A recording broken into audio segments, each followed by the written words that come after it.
Castle Elyndor rises in majestic splendor, its walls glowing softly under the twilight sky. Queen Seraphina endures the pains of childbirth, her strength unwavering amidst the struggle. King Nythera stands vigil, his heart torn between hope and a looming sense of foreboding. The air pulses with anticipation as the castle holds its breath, awaiting the dawn of a new era. In the heart of Castle Elyndor, Queen Seraphina lies exhausted yet radiant, her chambers illuminated by the crimson and gold flares of the night sky.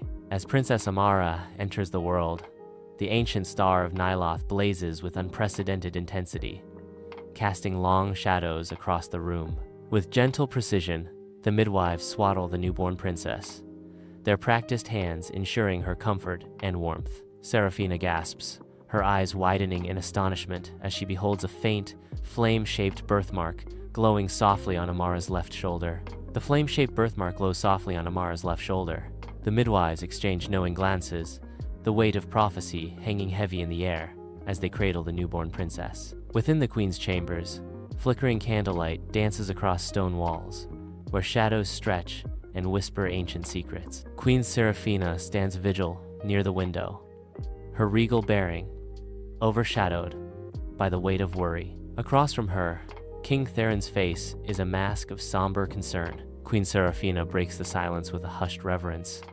The Flame of Elyndor. They exchange a glance laden with unspoken fears, bound by a long-forgotten prophecy. Years pass in Castle Elyndor, and Amara, now a spirited child, trades dolls for wooden swords, her small hands wielding them with surprising strength. Her flame-shaped birthmark glows subtly, hinting at the dormant power within. Tutors attempt to instill proper etiquette, but Amara's restless spirit yearns for adventure. Her gaze drifts towards the window, dreaming of dragons, daring quests, and a life beyond the castle walls. Amara, disguised in simple attire, steps into the whispering woods, where sunbeams illuminate a world of dancing dust and rustling leaves. She pauses, captivated by the sight of magical creatures flitting through the ancient trees, a stark contrast to her royal confinement. Drawn deeper into the woods, Amara discovers an old woman seated on a moss-covered log. The old woman's knowing eyes pierce through Amara's disguise,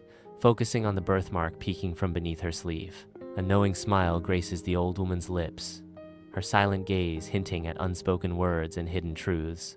In the sun-drenched training yard of Castle Elyndor, the dance of dust motes illuminates Amara's intense focus as she wields her sword. The sharp clang of steel echoes as Amara's surprising speed and precision showcase her natural talent for swordplay. Sir Baldor watches Amara, his face etched with a mixture of admiration and concern, as he says, "Your skill is remarkable, princess. You have a gift for this." Amara pauses, her eyes reflecting a deep inner peace as she replies, "Thank you, Sir Baldor. I find peace in it." Sir Baldor cautions Amara. Peace is a fleeting thing on the battlefield, and a princess has duties far from the clash of swords. Sir Baldor warns, "This path is fraught with peril, especially for one of your station." In the dim-lit library of Castle Elyndor, Amara sits, a solitary figure amidst towering shelves of ancient texts. She runs her fingers over the brittle pages, seeking the secrets of the Flame of Elyndor prophecy. She uncovers fragmented tales of a shadow beyond, a dark entity threatening to engulf the kingdom's magic. A chill washes over Amara as she looks at the birthmark on her wrist, a destiny revealed. Amara gallops freely across the vast moors, a dance with the wind. The stable hands trail behind, mere shadows in her exhilarating ride. But as day wanes, an unsettling gloom descends, twisting shadows into eerie shapes. The magical creatures, once vibrant, now retreat into the fading light, their presence dimming. A shift in the land, a change in the very air, whispers of a gathering darkness. The wind carries a chilling premonition as twilight deepens with unnatural speed.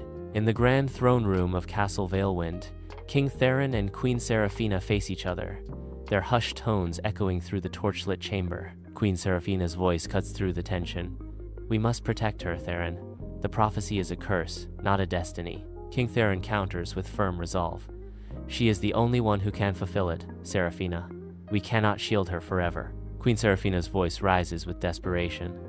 "But at what cost? Her life?" I will not stand by and watch her be sacrificed. King Theron's tone is unyielding.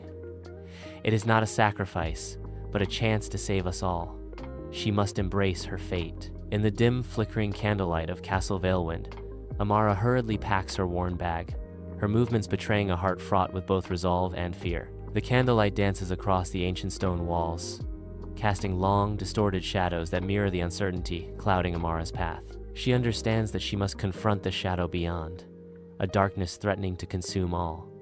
Yet doubt lingers, a heavy shroud upon her spirit. Her fingers tighten around the small, ancient amulet, a family heirloom worn smooth by time and countless whispered prayers. In a moment of quiet desperation, Amara whispers to the amulet, her voice barely audible in the stillness.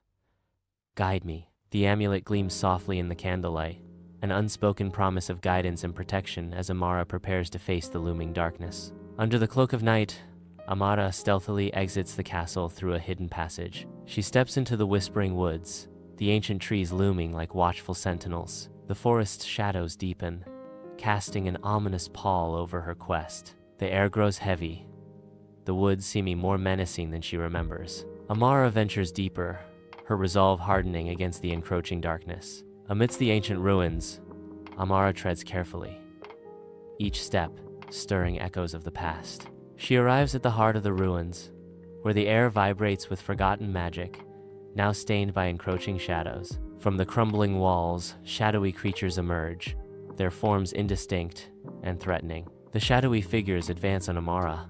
In the heart of ancient ruins, a hidden chamber reveals itself, dust swirling in a beam of light. Amara steps into the chamber, the sound of her boots echoing through the silent centuries. A sword rests in the chamber's center, its metal radiating an otherworldly glow, calling to her. Her gaze falls upon the flame-shaped birthmark on her wrist. She understands. This is her weapon against the shadow beyond. Amara steps into the Shadowlands, where desolation reigns under the shadow beyond. Before her, a barren landscape stretches endlessly, devoid of life and hope. The oppressive air of despair weighs heavily on Amara, testing her resolve. She confronts her deepest fears, the desolate realm mirroring her inner turmoil. In this corrupted realm, Amara faces the ultimate test of her spirit. The Shadowlands challenge her, demanding strength against the encroaching darkness. In the heart of shadow, Amara stands unyielding, her resolve a stark contrast to the swirling darkness. The shadow beyond's voice echoes, promising power. Embrace the darkness, Amara. With me, you will have power beyond your wildest dreams, control over all who have wronged you. Amara's voice rings with defiance. I will not succumb to your lies. She proclaims her allegiance. My heart belongs to Elyndor, and my faith lies in the prophecy. The shadow beyond recoils, its malevolent energy momentarily faltering at Amara's unwavering faith. Amara remains steadfast, a beacon of hope against the encroaching despair.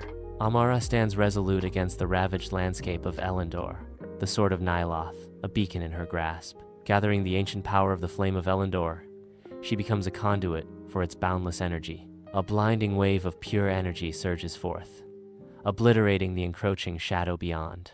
Light floods back into the kingdom, restoring its vibrant magic and chasing away the lingering despair. She turns, her gaze set toward the horizon, ready to embark on her journey back to Castle Valewind. She returns not as a restless princess, but as a courageous leader, ready to guide her people into a brighter future.